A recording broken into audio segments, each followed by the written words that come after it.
Well, hello everyone, and welcome to the beginning of the last days. I'm sure happy to have you here. I turned my phone off especially so that we could have this time uninterrupted. It is good to be with you. What an incredible date this is, January 6th, 2 years ago. Something quite precedent setting took place. And so on the second anniversary of the death of Ashley Babbitt, her mother is arrested for jaywalking. So I guess she walked across the street at the Capitol, is it? Right there? You can see she's armed with a cup of coffee and a rose, so clearly a clear and present danger. A clear and present danger with her coffee and a rose, probably in honor of her very precious daughter, whom she will never see on this earth ever again. And I did meet Ashley Babbitt's mother at a conference this last year. Oh my gosh. So, wouldn't want to be caught walking in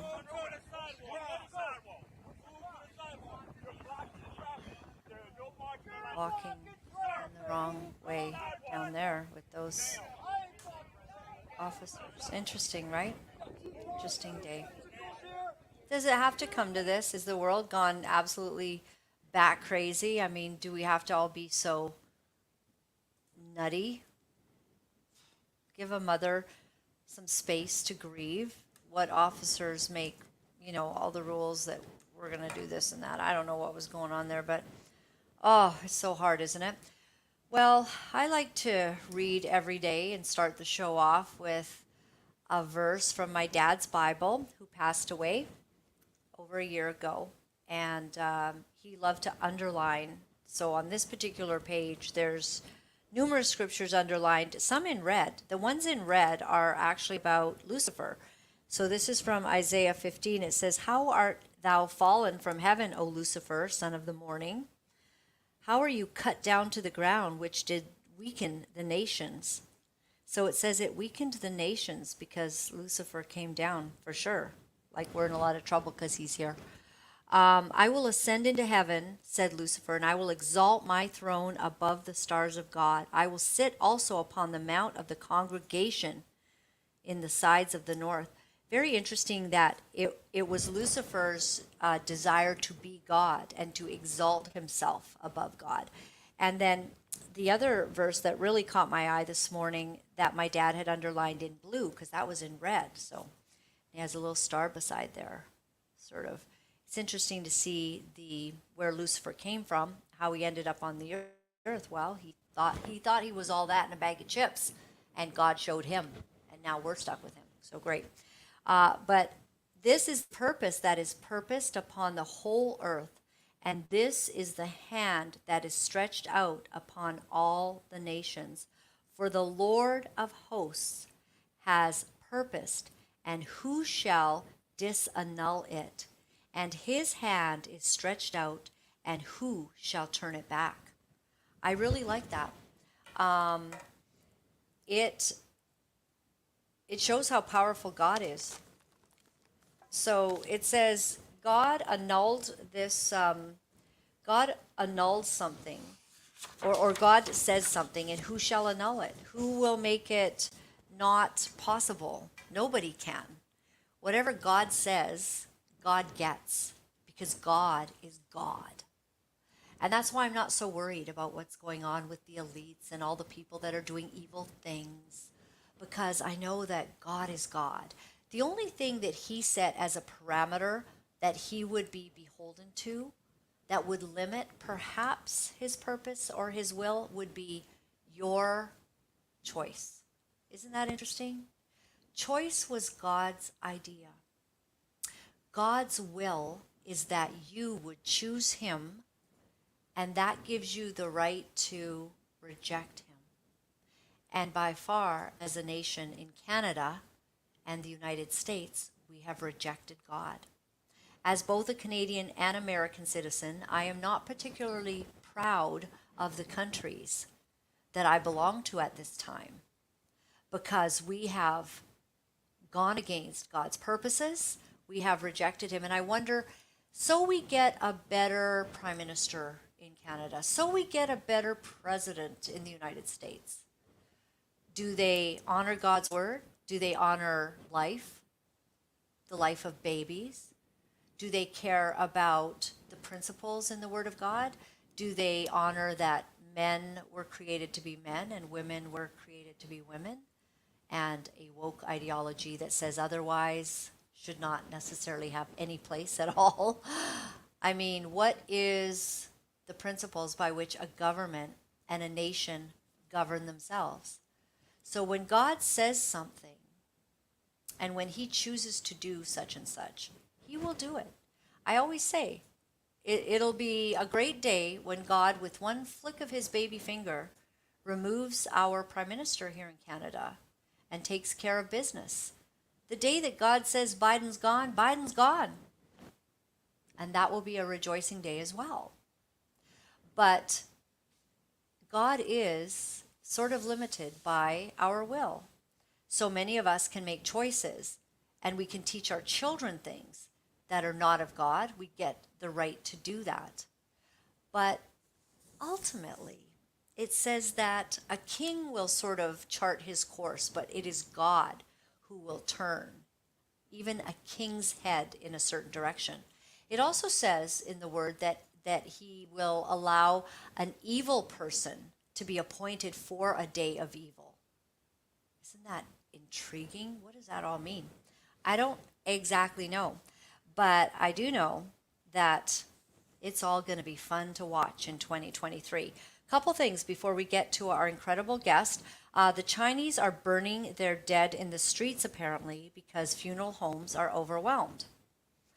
So what is really going on, BT? Why are these people dying? I mean, why are the Chinese burning people in the streets? That is really bizarre. So Toronto Center update. Maybe I can read that right there, that little thing, because we're not going to play it, are we? So one clip shows a wooden casket burning in a rural area, while another video, believed to be in Shanghai, shows people gathered around a homemade pyre. Bloomberg reports one funeral home is only allowing families 5 to 10 minutes to mourn because so many people are dying in Shanghai that Longhua Funeral Home is handling 5 times more corpses than usual daily number. The whole system is paralyzed right now. So, inconvenient truths. I've seen quite a few similar videos, but haven't posted any until now. Given what we've learned from other sources about how difficult and expensive to cremate a body in a crematorium, I'm not surprised if someone in the countryside chose to do this. Another picture? Yeah. Oh, okay. It's in the middle of the city. People... Watch that for a second. So they seem to be having sort of a little procession and they're putting something on there. Okay. People are burning the bodies of their family members in the streets. So, well, that's interesting. Are they not going for a zero COVID out there, or any idea I'm more from this why concerned people about are their dying? carbon footprint, burning that. Right, the carbon footprint. I'm really concerned about China, and I don't know why our prime minister says that he really admires China. They lock people in their buildings and allow them to starve to death. So, got a big problem going on there. A couple more things here. Some doctors on Twitter who were pushing masking and lockdowns, they don't even exist. They're bots, I guess, right? Is that what they are? So is this Elon Musk putting this out? Is he the one that is this from the Twitter downloads? these doctors push masking COVID lockdowns on Twitter. Turns out they don't exist. So I bet you what's happening is Elon Musk is probably, allowing all of these. I mean, he wanted to know how many bots there were. So apparently it's all coming out. It's all just a big psyop, And that's why yesterday we showed you how, or yesterday or the day before, how Canada is wanting to hire these psyop officers because there's so much psyop going on that we need officers to be able to control all of that. All right, a quick video. WEF is now bragging. So the World Economic Forum is now bragging about mRNA gene editing technology and how they will control the future. This is absolutely fascinating.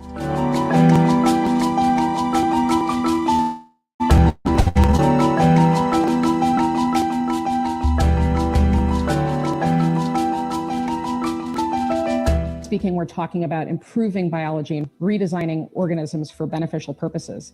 It's going to allow us to not just edit genomes, but also, and importantly, write a new code for life. We'll have right-level permissions. We already started to see some of that this year. COVID-19 vaccines, they make use of engineered code in the form of messenger RNA. What's on the horizon are diminished reality glasses that look very much like what I'm wearing, that would allow you to remove things from your point of view, from your view, whether that's garbage or other people. So a pair of glasses that, I don't know, maybe that's not a bad idea. A pair of glasses that would remove someone from your view. So I don't know, you're walking around the house and your husband's complaining because, I don't know, maybe you need to vacuum or something like that. Does any of your spouses complain about that? Mine doesn't. He doesn't even notice. So I actually do quite a fair bit of vacuuming. But he doesn't really notice stuff like that. But can you imagine, your spouse is complaining about something you just put on your glasses and suddenly he's not there. And you're like, la, la, la. But can you still hear him? That's what I want to know. I mean, until you can fix that problem, WEF, I am not going to be supportive of any of this. So, crazy world. We all know the WEF, where we're going with all that.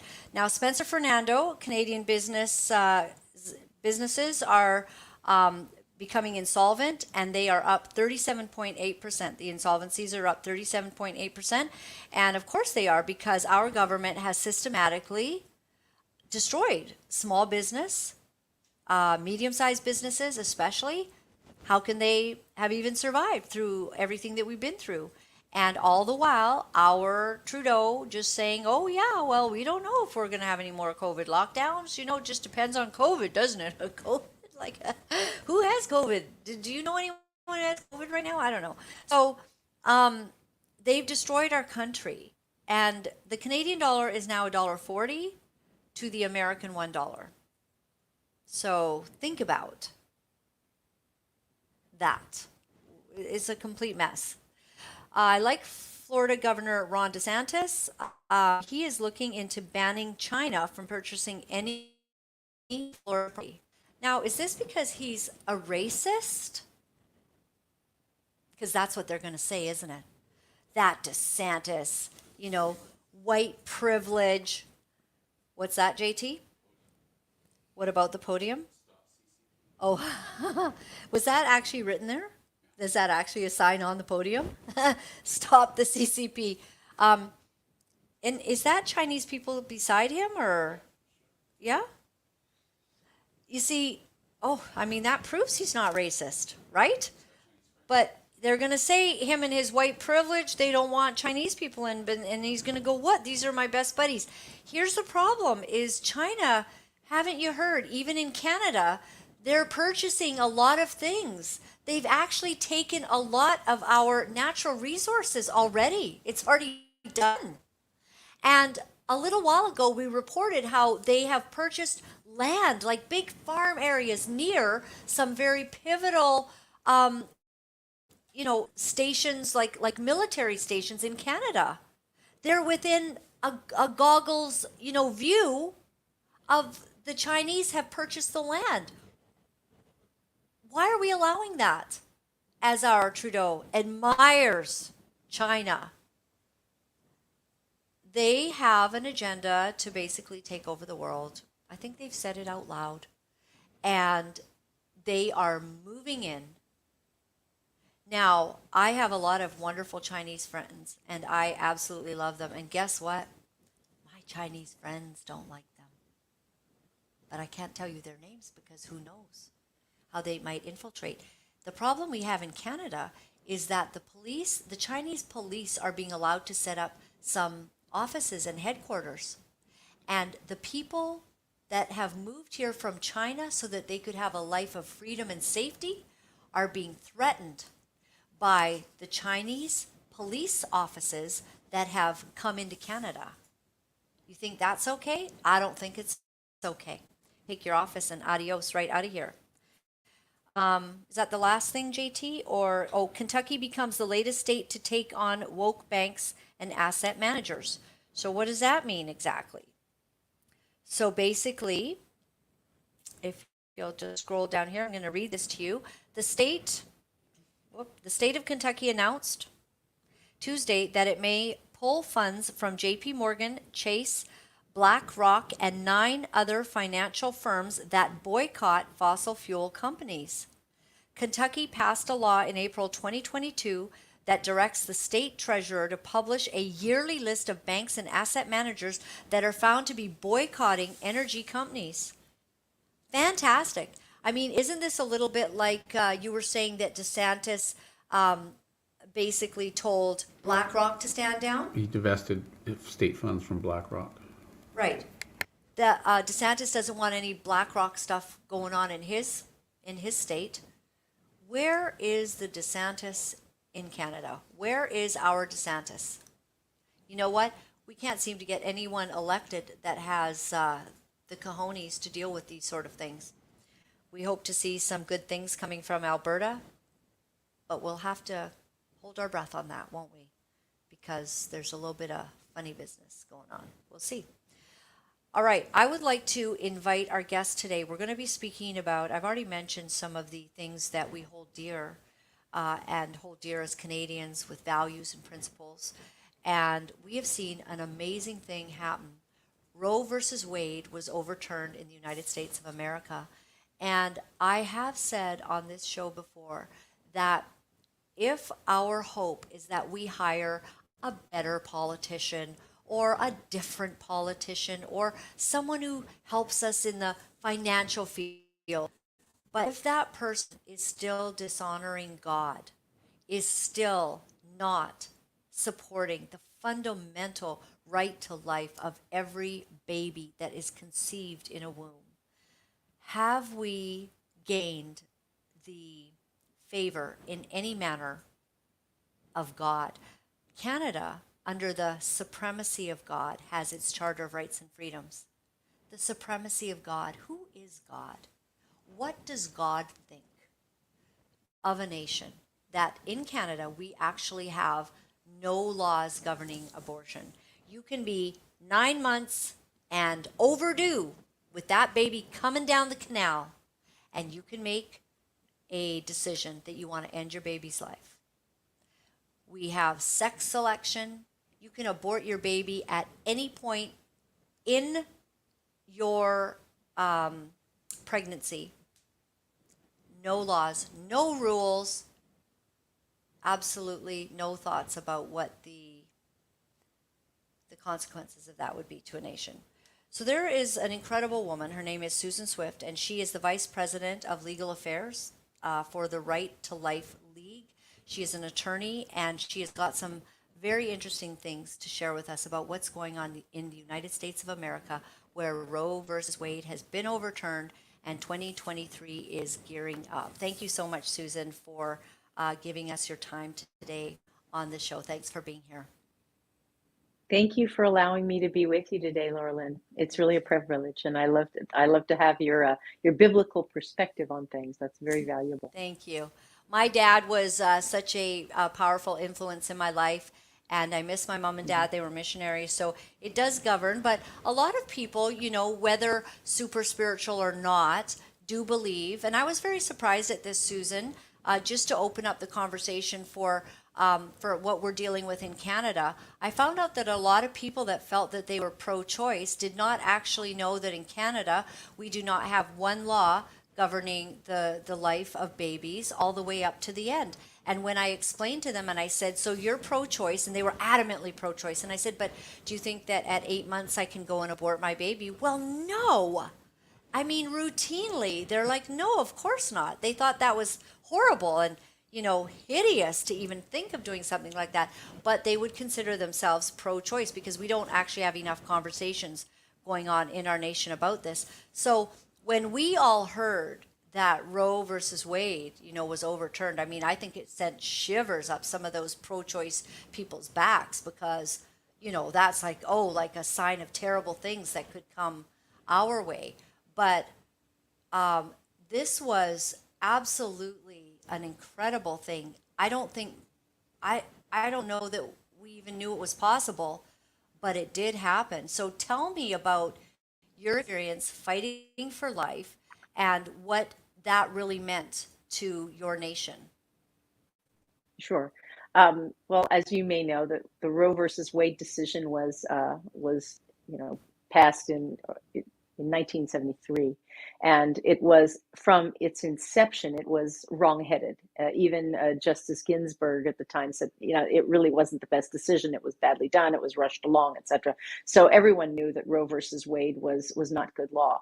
And what Roe versus Wade did was put the federal boot on all of the states and create this artificial mandate that abortion was somehow some sort of fundamental right, and that it was nationwide.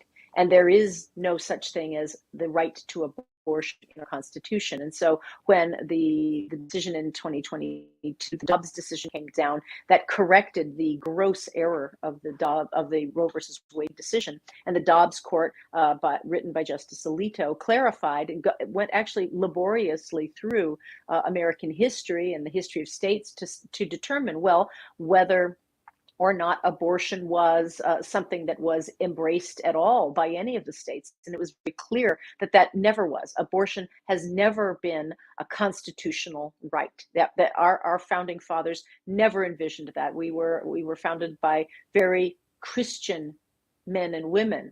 The founding fathers were Christian, and they had a very Christian perspective, and Americans abhorred abortion. So the trend, if you will, of abortion has been growing because of very radical pro-abortion. I would tend to say destabilizing forces such as Marxism and communism, because that's what Marx was all about: critical theory, right? Learn how to divide along certain, by gender, by race, ethnicity. That was the idea, to weaken a nation, and abortion is one plank of that. But that Roe versus Wade has held sway for 50 years, we've been suffering for decades of propaganda. The propaganda has been since Margaret Sanger, who was founder of Planned Parenthood, and she was the one that wanted to promote contraception and abortion, especially in Black, brown, and Catholic populations, because she was a white Anglo-Saxon Protestant eugenicist who really wanted to control that population. She was one of the original, population controllers in the United States. And she and her friend Alan Guttmacher of the Guttmacher Institute really perfected the lie that is still part of the propaganda today, that abortion is somehow some form of health care. That's a lie. It is not health care. It doesn't do anything for the health of the mother. It is targeting the baby. Abortion is the intentional killing of a baby in the womb. They just tear it apart, or they poison it, or they suck it into a curette if it's young enough. It's just the purpose is to kill the baby. If we were talking about true health care, we would talk about premature delivery, right? If the woman's life is in danger of pregnancy, of some sort of complication, ectopic pregnancy, preeclampsia, any genetic anomaly, the very first thing you entertain is, do we have to prematurely deliver the woman? And that is how we save the woman's life, and also at the same time honor the life that is within her, and give that baby a chance at life. So the first lie that they've been telling for more than 50 years is that abortion is health care. That's a lie. So that's one of the things that we educate on at the Right to Life League. I'll tell you how we got started. Long before Roe versus Wade was even a thing, in 1967, the Right to Life League was founded by doctors and lawyers and concerned citizens who decided they wanted to go up and lobby then Governor of California, Ronald Reagan, against signing the first therapeutic abortion bill. It was called the Bielenson bill. So they went up to Sacramento, and what was supposed to be a 15-minute meeting went into more than an hour, and they educated Ronald Reagan on the truth of what abortion was. Again, this is in 67, before you have ultrasound machines and before a lot of people really understand that it's not just a clump of cells. It is a genetically unique human being that is developing from the moment of conception. So once he understood what abortion really was, that it's just simply murder in the womb, he was very dismayed, because he'd given his word to the Democrats in California at the time, and he'd said he'd promised to sign the Bielenson bill, and he couldn't break his word, and so he promised the Right to Life League that he would never again sign another pro-abortion piece of legislation, and he kept his word all the way through his presidency. So that's how we got started in the Right to Life League. And we are focused on 3 areas. We educate on the truth of abortion, that it is simply murder, and it is never necessary to save the life of the mother. The second thing we do is that we advocate against pro-abortion expansion laws in California. And that's all that the pro-aborts seem to want to do in California. They just passed 13 laws, and they're all in effect now, including the AB 2223, which is the infanticide bill that actually allows, it legalizes the killing of a baby up through the first month of pregnancy, if depending on how you read the law, and I can explain why. And then the third thing that we do at the Right to Life League, which I believe no other organization does, is that we provide free services to support our member pro-life clinics, centers, and maternity homes all up and down the state, so that they can keep their doors open. They are the boots on the ground. They are the ones who are ministering to these abortion-minded women, who are coming alongside and big sistering them and saying, you don't have to kill your baby. We will find a solution. We will help you. And these clinics are under attack, these pro-life clinics and centers and maternity homes. You up in Canada may not have been aware of what one of our senators, Senator Warren, Elizabeth Warren, she pretends to be a Native American Indian, but she's not. A lot of people call her Pocahontas because she just makes things up like that. It's because she has high cheekbones, and that makes her, Native American. Anyway, God help us. Anyway, this woman, Senator Elizabeth Warren, came out fairly recently, or around the end of the year, and she was just adamant that these pro-life clinics and these centers, they must be shut down, because you see they're endangering women's health. I mean, it's abortion as healthcare with a lie. And now, because there is an alternative, a life-giving alternative to abortion that these clinics offer for free to women, and they're actually being quite effective now. Elizabeth Warren and a lot of others are saying we have to shut these clinics down. They're guilty of misinformation and disinformation, right? And so actually in California, our Attorney General, Rob Bonta, he's already been saber rattling and suggesting that he's going to be going after these small, nonprofit pro-life clinics and centers and maternity homes. He's going to start crawling around on their websites and saying, oh, well, you say you offer comprehensive reproductive care, but it's not comprehensive, is it? Because abortion is part of healthcare. And if you don't offer abortion, or if you misrepresent that you might not offer abortion, you are guilty of some sort of, fraud or deception. I mean, this is what they're actually trying to do. They're going to try to target pro-life entities. Like, these are a lot of nice, basically church ladies, right, who say, well, I've got to do something, so I'm going to help, and they find themselves as the executive director of a fully licensed medical clinic in California, and they have to jump through all of the legal hoops to make sure they're in corporate compliance and medical compliance, and they don't have anywhere to go. I mean, if you're operating a Planned Parenthood clinic, what do? You pick up the phone and you call, Big Mama Planned Parenthood, the abortion cartel, right? And say, what do we do? Well, who helps these pro-life clinics and these centers and these maternity homes in California to stay open, to stay compliant, so that they can stand toe to toe next to Rob Bonta or any of these pro-abort legislatures? It's the Right to Life League. That's what we do. Wow. Thank God for you. It's my Well, understanding. thank our donors. I mean, I really Yes. mean it, because these are very loving and giving people in California, and actually I know nationwide, it's who important. contribute. You can go to our website. You can find out what we do. It's righttolifeleague.org, righttolifeleague.org. And if you can hit the donate button, that would really help, because here's what's going on. California is the tip of the spear in the death march of abortion. Yes. What starts in California spreads across the nation and also into Canada. And it's no surprise that Canada doesn't have any laws regulating abortion at all. And that's exactly what's coming out of California is going to just roll right across the border.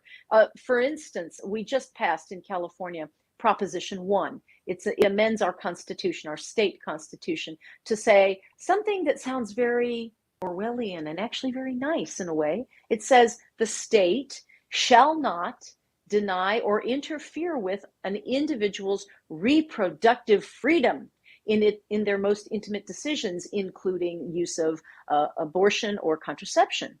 And at first blush, that sounds pretty good, right? I don't want to be like China, where they had recently the one child policy, right? The state controllers of birth and life. So it sounds kind of good. Oh, well, the state shall not deny or interfere my reproductive freedom, right? Sounds good. Okay, but what does reproductive freedom mean? And that's the problem, you see, because when something is so vague and undefined, and believe me, the Right to Life League, I went up there as one of the lawyers for the league. I went up to Sacramento many, many times to argue against a lot of these bills. I think I'm the scourge of Sacramento. They see me and they just, she's back. So they don't like me up there. Good. But the Proposition 1 was one of these massive bills. It's just that we don't know what reproductive freedom means. Here's an idea for you. The word individual is already defined in California law. Individual means a person. It's not limited by age or age of consent or capacity or anything. So an individual, that can be an 8-year-old girl, a 10-year-old boy, a 50-year-old pedophile, right? So what if you've got if your reproductive freedom is something that involves grooming children, right? Well, the state shall not deny or interfere with your reproductive right, to enjoy yourself, I guess. What about gender transitioning? What if I'm 14 and I feel like my reproductive freedom is I want a gender transition? I call it gender mutilation, right? But so this gender affirming care, that can be deemed reproductive freedom. And what about artificial reproductive technology? So that an infertile couple may demand the state to force a surrogate, or force to create human genomes. You were talking about this is editing of genetics, right? What if they say, well, it's my reproductive freedom. I don't really like redheaded babies. Forget that. They're awful. So I want to use genetic CRISPR technology to modify genomes. And what about the young 20-something-year-old girl who wants to finance her way through college and she wants to sell all of her eggs? Well, there are laws in place that would guarantee at least a modicum of safety, so that any fly-by-night reproductive therapy clinic couldn't just harvest all of her eggs. But that is that reproductive freedom? Are laws that are currently on the books that protect women from unscrupulous practices when having to do with pregnancy and reproductive technology, are those going to be deemed to be interference by the state? So this is going to become the Wild West. California will be, because it's back to judges to decide what is the scope of reproductive freedom, and can these laws that are in place in California, such as even something as simple as supervising pro-abortion clinics to make sure that they are medically compliant. Interestingly, what would OBGYNs have to say? Do they have to be licensed by the state anymore? I mean, they're providing reproductive freedom services. Why should they be licensed?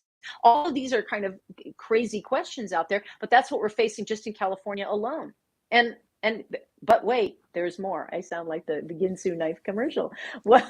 What's gone on in California in 2022? The pro-abort cartel passed 13 really bad pro-abortion expansion bills, including the abortion tourism bill. That's where California is going to help anyone who wants to come to California for an abortion. You get free transportation. We'll handle your insurance. You have probably lodging. We'll gift you an Uber Lyft. You'll be able to stay at the abortion hotel, and you're going to get your free abortion, right? And bring your children too, at least the ones you want to keep, because childcare is included in this grant. It's SB 1142. That was the abortion tourism bill that passed. So we're going to start using public money to help women get abortion. They've already made it so that insurance companies are not even allowed to charge a copay.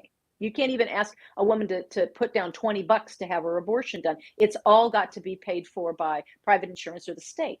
So these are things that they're doing. As I explained, AB 2223, that's the infanticide bill. Now it strips the ability of our coroner to even investigate the cause of a baby's death.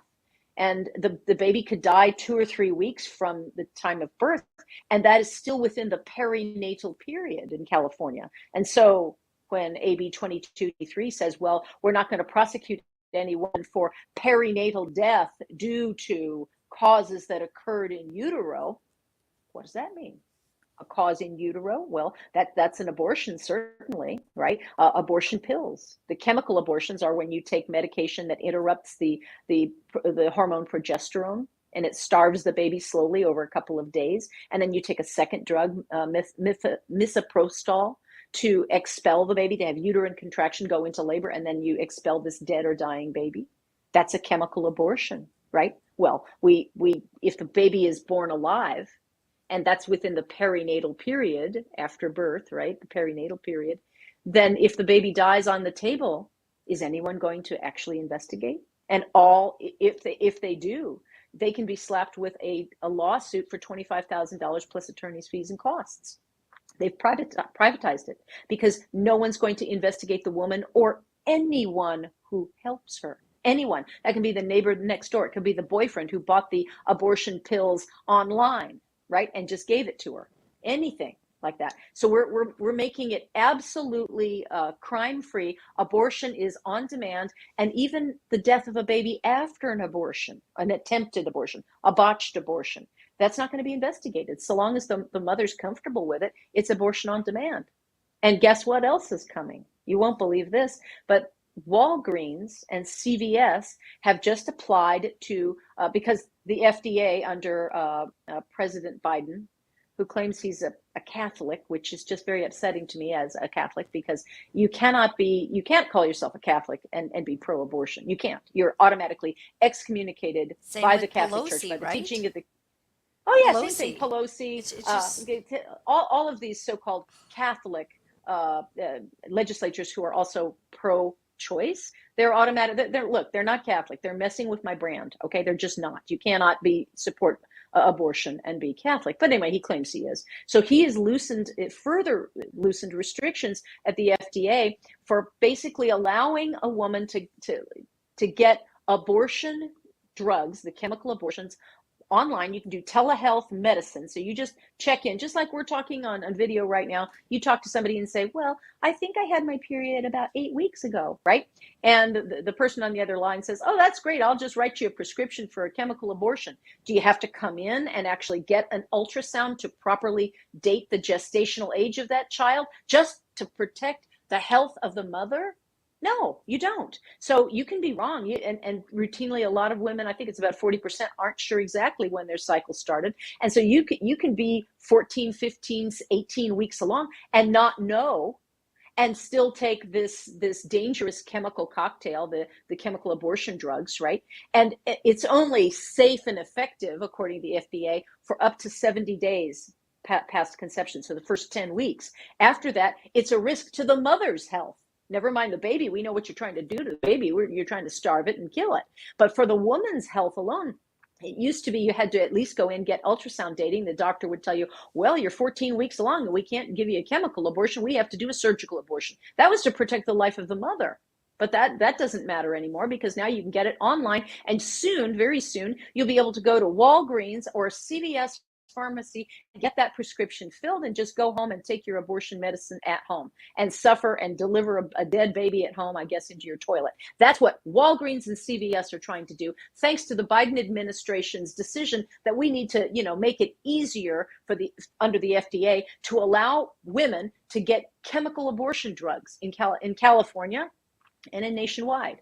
In California, what this is going to do, it's going to explode. It's going to triple the number of abortion clinics. Because if you consider a pharmacy to be an abortion clinic, if I can get abortion medication, chemical abortions at a clinic, right, at a pharmacy, that's like going into an abortion clinic, right? Well, this is going to, between CVS and Walgreens in California, they have more than 3 times the number of pharmacies in California than we have abortion clinics or hospitals.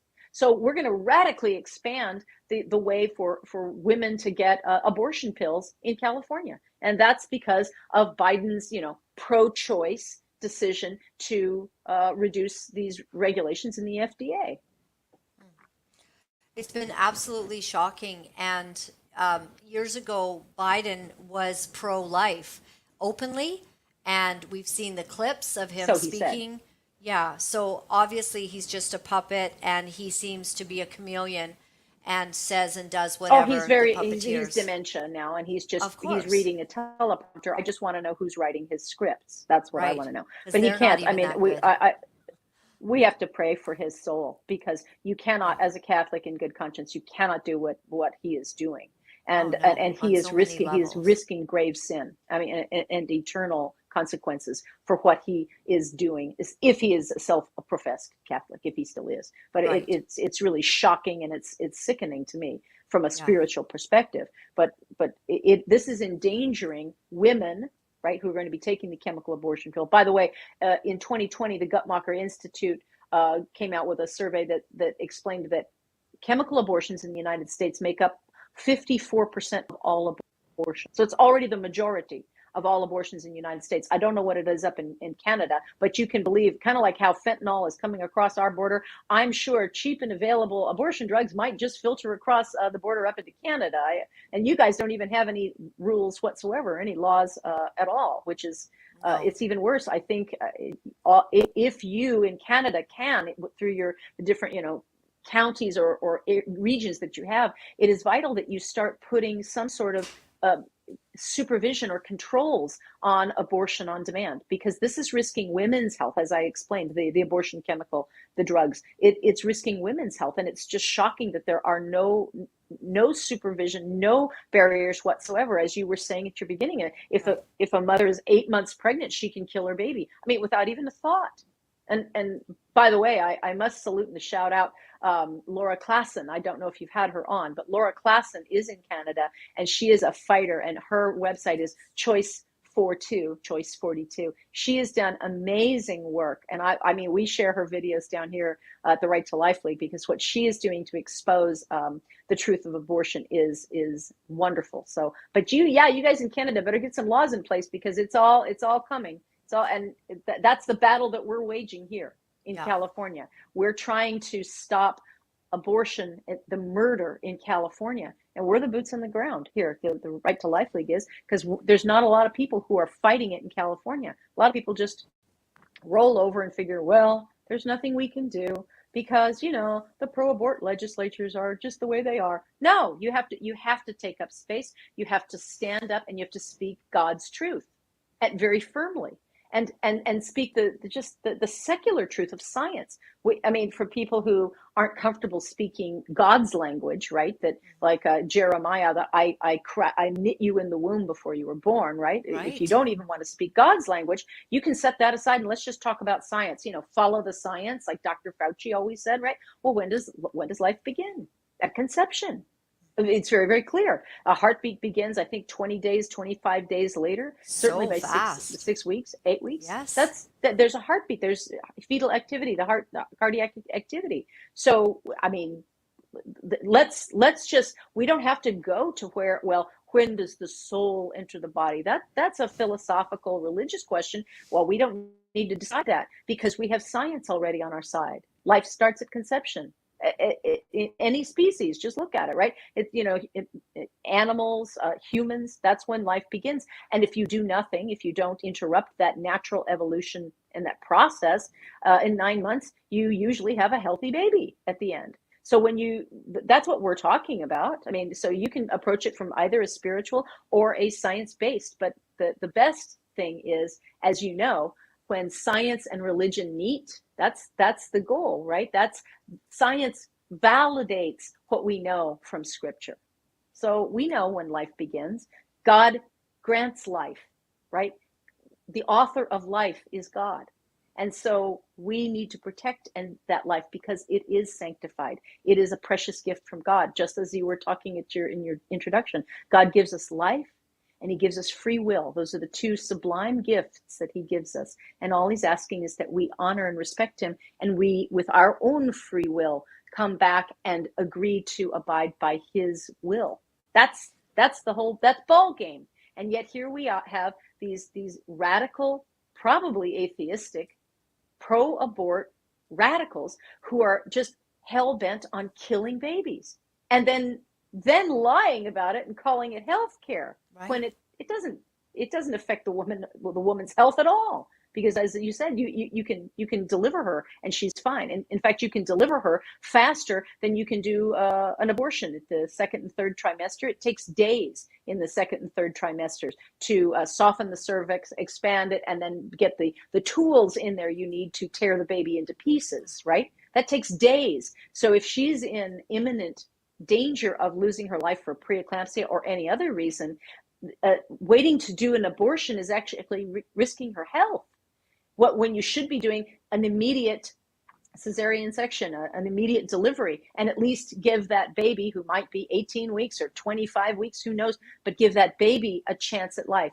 Will they all survive? No. But you don't have to kill them. You don't have to cut them up into little pieces and treat them like tissue products and then sell their body parts to science like we see at University of California in San Francisco and experiment on it, and the David Daleiden films. This is huge business. We are trafficking in dead babies. That's what this is. And the Planned Parenthood and other abortion providers get hundreds of dollars for each of these procedures, $500, $600 per procedure, and then you can sell the tissues to science, right? So this is a form of human trafficking that nobody's really thinking about. And it's all based on the lie that abortion is health care and that it's somehow okay to treat some human beings different from others based on their gender. Well, I didn't want a girl. Oh, based on their race. Well, I didn't want a white baby or a redheaded baby or an African-American baby, right? That's what we're doing. We're trafficking in human body tissues with abortion, and we're justifying it for the worst reasons possible.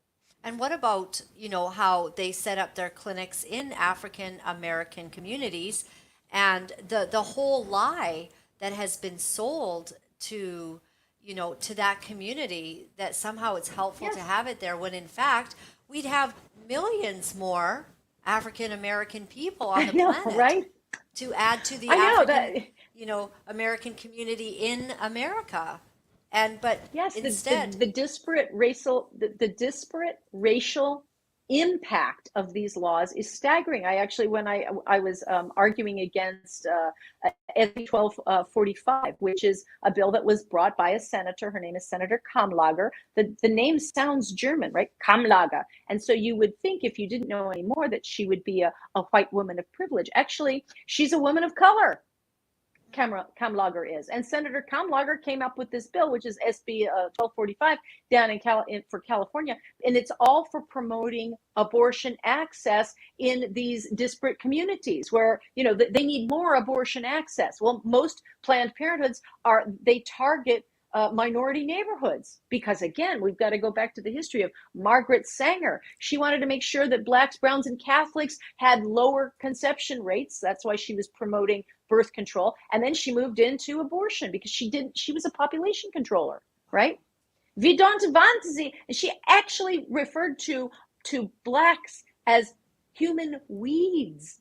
She actually said this, right? And it's amazing to me. And yet this Senator Kamlager, I guess she doesn't know her history. And of course, she actually almost called me out as racist for actually, presenting this and explaining that the disparate racial impact of her bill is going to result in lower populations for Black communities. We're killing more Black babies in New York City than are being born in the United States, right? In New York City. I mean, Abortion is a form of racism.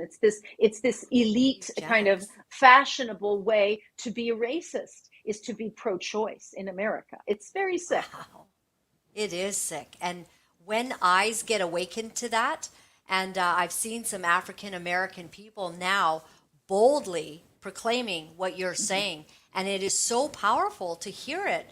Them actually understanding this and sharing it, hopefully, so that more will be awakened to this, because God has an intent for every single conception that takes place. And so this is tragic. What about in California, these things that we've heard about being able to kill the child after birth? Is that something that was proposed and never came about, or is that Oh no, going? it's law. It's law. It's law. AB 2223. This was proposed by Assemblywoman Buffy Wicks. I call her Assemblywoman Buffy the Baby Slayer Wicks, because that's what she came up with AB 2223.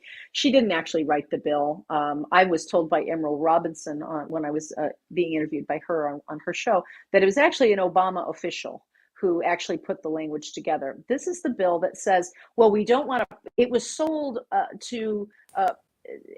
as though we have to protect women from being prosecuted by overly zealous, law enforcement for miscarriages, stillbirths, abortions, and the fourth category, which I mentioned earlier, perinatal death due to causes that occur in utero.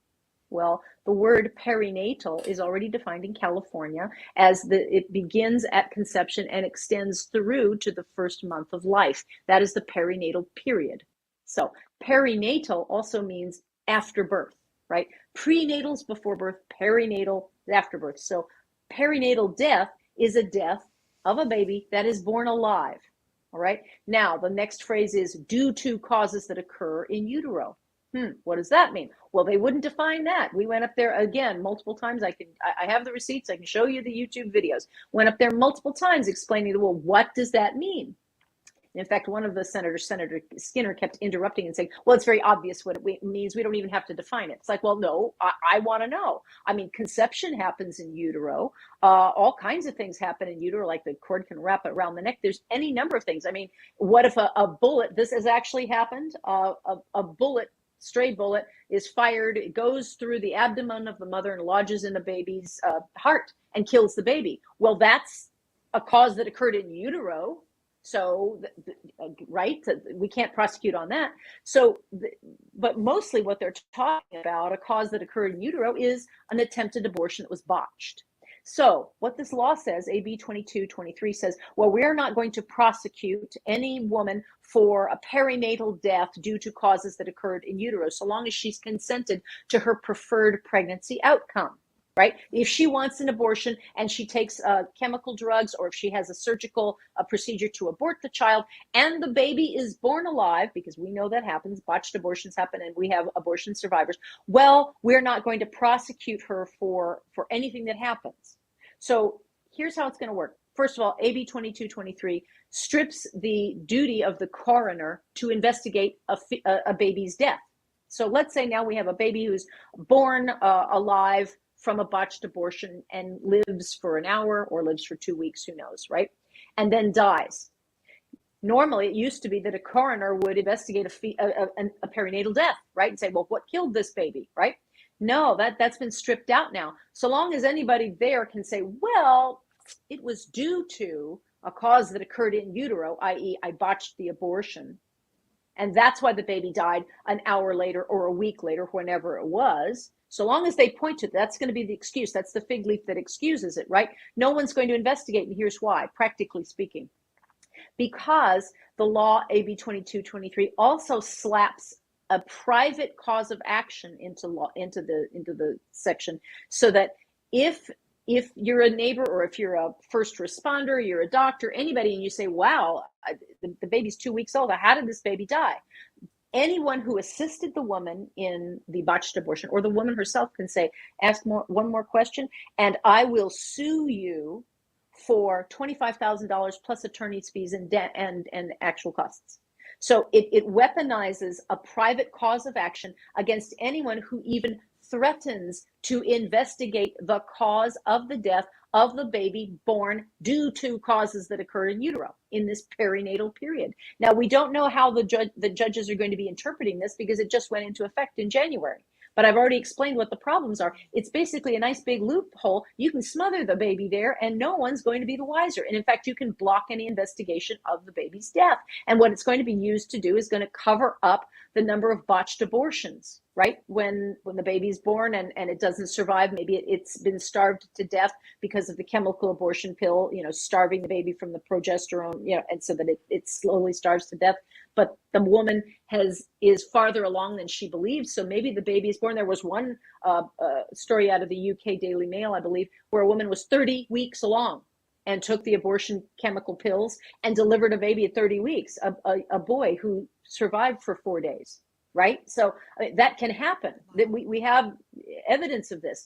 But AB 2223, practically speaking, will serve to cover that data up because, again, we cannot investigate a death perinatal death due to causes that occur in utero.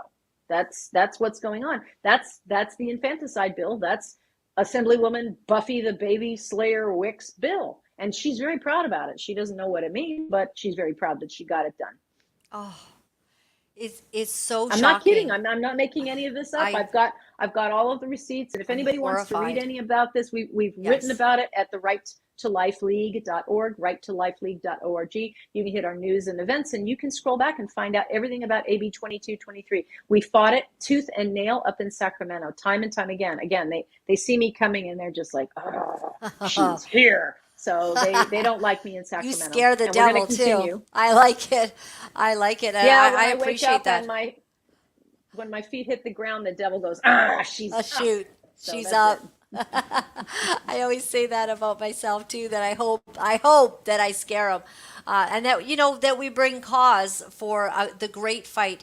And it's funny how angry people get about this issue on pro-life. I remember I used to post some things before I really started doing this kind of show. I was on the 700 Club and definitely a pro-life person, and I'd post something on Facebook and oh my word, people would just go at it. Well, I don't even get hate mail anymore, really. I don't get people hating on I don't know why. I guess I just have all the lovers watching. I don't know, but maybe this show will get you some hate mail. Sorry. Right. Well, I think also that when you just refuse to stop, they might get tired of going after you because they just know that you'll just use it as more fuel. But I am shocked at the vitriol. Like, it's as if people who want to save babies and people who kill seals are equally baby seals. Yes, they're exactly. equally hated. Right. Yes, right? That's By right. the same group. Right. They will just rip you to shreds if something is going on where you're hurting baby seals. But if you want to save a baby's life, a human baby with a destiny and hair, little hairs growing on its head and little fingers, then you're some kind of whack job, And Pelosi's a nut. When I watch her, how she speaks about people who want to defend life. Yeah, I know. This is all part of this. I really do believe it's a global kind of population controlling agenda, and abortion is really one of the tools, as is gender transitioning therapy. That's now all the rage, and we're trying to program children into thinking, well, I'm locked in a boy's body and I really am a girl. And so let's go ahead and make my outsides fit my inside reality. This is like virtual reality. This is called pretending is what this is. And instead of giving these children counseling and mental support, what we're doing is we're doing gender affirming care. That's another bill that's just gone through California, SB 107. That allows California to strip away parental rights for any child who comes into California. And if the child wants gender therapy, right, gender mutilation and hormones, the state can take custody of the child away from the parents, not even tell the parents, and administer these hormone blockers and gender mutilation surgeries. That's SB 107. That's law now. This is how crazy this is, because that's the next wave. Pardon me? Yeah. You live there in California, or you live yes, I live in California. Well, so you're there holding the line. But I'm trying to think of Absolutely we are. Yes, thank you for that. But what sane family wants to move to California? I mean, I'm hearing that a lot of people are moving over to Florida, right?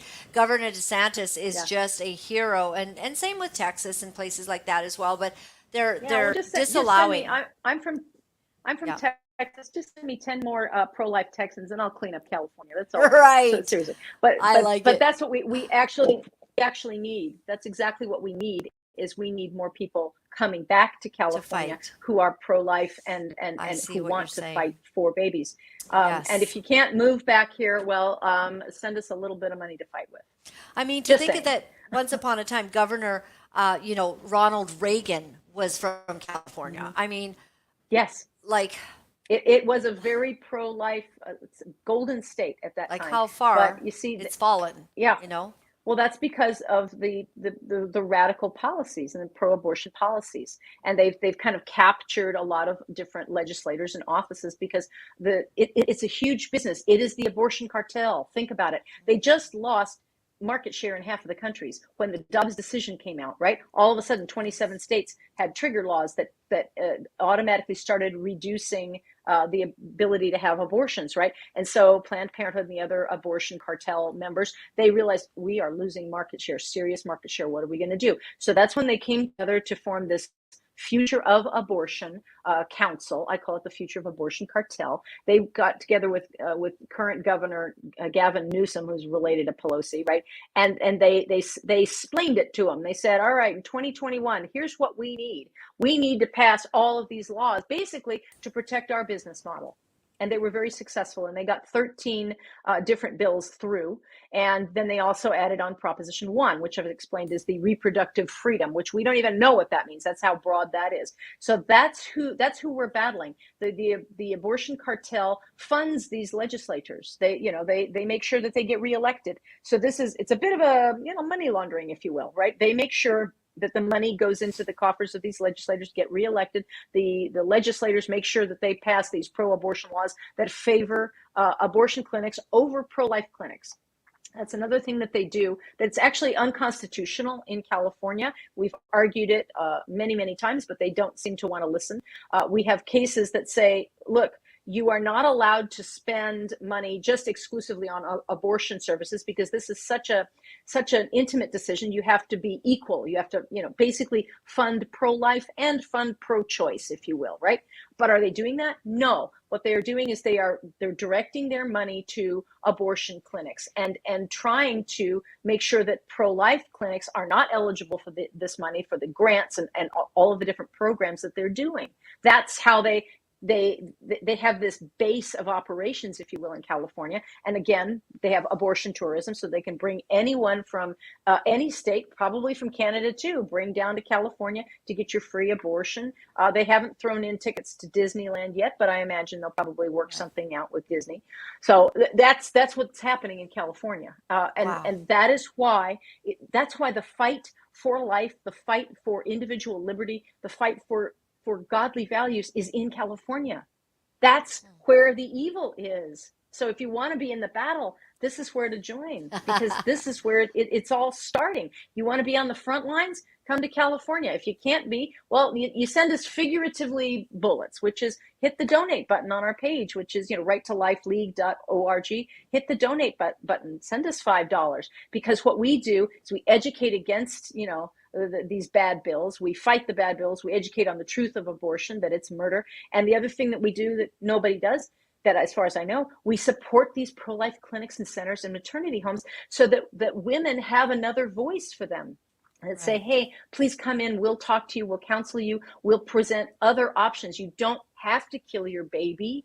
That's a lie. You can be all right. We will find a way. Yes. We will, big sister, we will partner with you so that you can raise your baby. And if you don't want to raise your baby, there's always adoption. It's like what you were saying. How come we have all of these wonderful commercials about let's donate to save the baby seals or the baby whales or whatever, Yeah. and let's adopt these darling little fuzzy darling fur babies and we love them. Can't we just do that for babies? For babies. Can't we just adopt? For little And if people. everybody says, well, adoption's too expensive and really the system's messed up. Okay, then let's spend the money that we're spending on abortion. Let's spend it to fix the adoption system. Can't we all Sure. do that? Wouldn't that be much more tolerant and loving so that these mothers actually have another alternative? Let's fund life instead of funding death. I love it. I love it. Well, Susan Swift, you are a warrior and a woman after my own heart. And I love that you run towards the Goliath. David did that. In the story of David and Goliath, I always note that he ran towards the Goliath. And by being in California, staying there and fighting hard, you are literally running towards this giant. And you're definitely making a difference. Thank you very much for sharing all of this. And let's talk again. And please feel free to let us know, and our producer, Toby Carson, when something's happening that needs to be highlighted. I would love to speak with you again. And I just I really will. admire your courage. Thank you for this. Well, thank you. God finally found a purpose for me. So, Yeah. and I am travel size. I'm tiny, so I'm travel size for his convenience. So, yes, I will absolutely run toward the Goliath. Absolutely. That is awesome. I'll carry all the pebbles myself. I can do it. I believe you. I believe you. All right. Thank you so much. Take good care. Thanks, Susan. Thank you. God bless you. God bless you. Awesome. It's not very many people that want to take on that particular fight and want to be in the fray and be in California. So that is a woman among women. Thank you very much. My name is Laura-Lynn Tyler Thompson, and my website is lauralynn.tv. I appreciate every one of you who are supporting us. The only way that we get to do this is by your generosity and kindness, and it means the world. When one of you will actually, go to the website, it's called Canada Helps. You can donate anonymously, you can donate monthly, you can make a one-time donation, and it means so much. It means that we are able to focus and to bring you great information every single day to stand up for our country. JT, just before we go, I did a share there. Do you see it? National News Wash. So Morneau thinks feds probably spent too much money on the COVID aid. And so they're worried now about 2023 recession. Here's the problem with government: constantly doing the wrong thing today and then complaining and looking back. I mean, everyone can see you're doing the wrong thing. How many masks, how much sanitizer went across the country, how many stupid PCR tests, right, that you force people to line up in to do while you're killing our energy, in Canada. And, looks like perhaps we might maybe we've spent too much money on COVID and now we have a recession. Doesn't look so good, just a bunch of, nimwits. There's a few people I always, I got a few really wise people, and I'm like, man, if we just had a team, we would fix this country in 6 months flat. We don't even need to run in some government. We won't even take a salary. We'll just fix it. Then we'll hand it back to someone, and then you'll screw it up again, and then we'll just fix it for you. Because it's not that hard.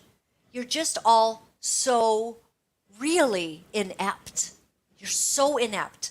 Destroying our country by giving away millions of dollars to people who are not in Canada, while our own homeless people, you can't even come up with a solution for people who are on the streets in the cold across this nation. It's pathetic. You give away billions of dollars. It's just disgusting. And a couple other, things. So Liberal MP calls for severe travel restrictions on Iranian official accused of terrorism ties. Okay, so he wants this fellow to have severe travel restrictions on Iran's representative at the United Nations Aviation Agency in Montreal. Hassi told CBC News the federal government has retained lawyers to weigh its options regarding claims that Iran's aviation envoy Farhad Parvash, and now I have to kind of open it up to actually, here they have a picture of him, but that Parvash has ties to a terrorist group. And so they're thinking that He denies it, of course, and so they're thinking that he should maybe have some restrictions. I think maybe he should, but I don't know. Maybe he should go back to the country from which he's from so that he can deal with some of those allegations. Canada adds 104K jobs in December. Unemployment rate ticks down to 5.0%. I was listening to somebody actually talking about the employment that the Biden administration was saying how they've brought their employment all up. And when somebody actually looked into it, like they said that they created 100,000 jobs or something. And when it all boiled down, it was like 10,000 jobs and not even good jobs. So it's interesting what people say. Trudeau and Biden to hold bilateral talks ahead of North American summit. This ought to be interesting. So Prime Minister Justin Trudeau and U.S. President Joe Biden are set to hold a bilateral meeting just before the start of a meeting at the North American leaders in Mexico City next week. Is it near the beach? Because of course you should always do work near the beach. That's what I say. Canada's ambassador to the U.S. told CBC News on Friday she expects the two leaders to discuss what they'd like to see from. Oh my goodness! Now I got to push that to actually see what it says because it goes to the next page. What they'd actually like to see from the official North American meetings. Remember that we had what is it? The Mexico, Canadian, and American treaty agreement, wherein Mexico or America or Canada would be free to investigate criminal activity in each of the other things. You know, you have to lose hope in these agreements because I do know that the United States of America and Mexico have been given extensive documentation on the criminal activity of our Prime Minister. And so far, absolutely nothing has happened because of any of that. So it's been an interesting time. BC to reactivate its COVID emergency operation centers to prepare for more illness. All right, well, the British Columbia government will reopen 20 hospital emergency operation centers set up for COVID-19 to deal with an unexpected surge in flu, respiratory illness, and COVID cases. Health Minister Adrian Dix says they've been coping with an unprecedented increase in demand in the healthcare system. But everyone's mostly vaccinated, right? Prevents hospitalization? No. So we'll talk about more on Monday. I am very grateful that you have joined me today. I'm thankful that we get to have this time together, and I appreciate every single one of you taking your time to be with me because I love being with you. And if you have funds in the bank and you're trying to figure out where to invest those funds, you might consider Sun City Silver. Give Steve Merrill a email. He will get back to you immediately. And it is, what is it called? Sovereignize at protonmail.com. He has been in the business a very long time. He's someone we trust. There are people we don't trust. He's someone that we absolutely do trust. And we believe that your funds would be safe with him. So take a, he'll, what? Well, you don't give him the funds. Right? He sends you silver. He doesn't. You're actually not giving him any funds. You're getting something for that. Yeah. So I want to go today as I leave to yesterday. I was speaking to somebody and, they were talking about vengeance and whose vengeance it is when you feel like you've been hard done by. And this is what the Lord says about our enemies. And I find this very challenging at a season in my life where I have never seen so many enemies of humanity, where I've never, this is unprecedented in the level of evil that we're facing.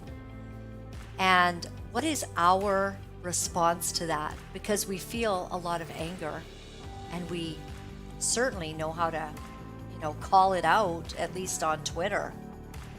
But there's a lot of bad things going on and a lot of people who want to do evil. I think we have to be very cognizant that we can't change much except ourselves. That evil actually will be judged by one entity alone, and that will be God. In this world, we can make decisions for ourselves and for our families. We can choose not to have an abortion. We can choose not to put things into our body that we don't want. We can choose how we eat. We can choose how we treat other people. We can choose to remove ourselves from those who are unkind to us. We can choose not to be abused by abusers. Hopefully, we make those decisions.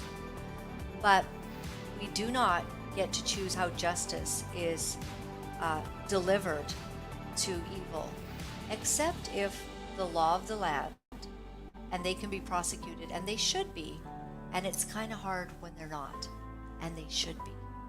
That's tough. So Jesus was speaking on this in the Sermon on the Mount in Matthew 5, and in verse 38 he says, "You have heard that it was said, eye for an eye and tooth for a tooth, but I tell you, do not resist an evil person. If anyone slaps you on the right cheek, turn to them the other cheek also." What? "And if anyone wants to sue you and take your shirt, hand over your coat as well. If anyone forces you to go 1 mile, go with them 2 miles. Give to the one who asks you, and do not turn away from the one who wants to borrow from you. Love your enemies. You have heard that it was said, love your neighbor and hate your enemy. But I tell you to love your enemies and pray for those who persecute you, that you may be children of your Father in heaven. He causes his sun to rise on the evil and the good. He sends rain on the righteous and the unrighteous.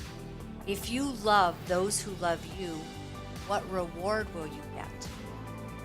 Are not even the tax collectors doing that? And if you greet only your own people, what are you doing more than others? Do not even pagans do that? Be perfect, it says, therefore, as your heavenly Father is perfect. I think that the spirit of this passage is asking us to look beyond the vengeance and the hatred in our heart. And it's asking us to live by a higher standard. It's also asking us to understand that you can't do a better job of dealing with your enemies than God can. So trust him and live right. Have a great weekend with your loved ones. See you Monday. God bless. You know, it's not easy to deliver the truth of what our sick world is doing, but for some of us, we feel that we have no choice.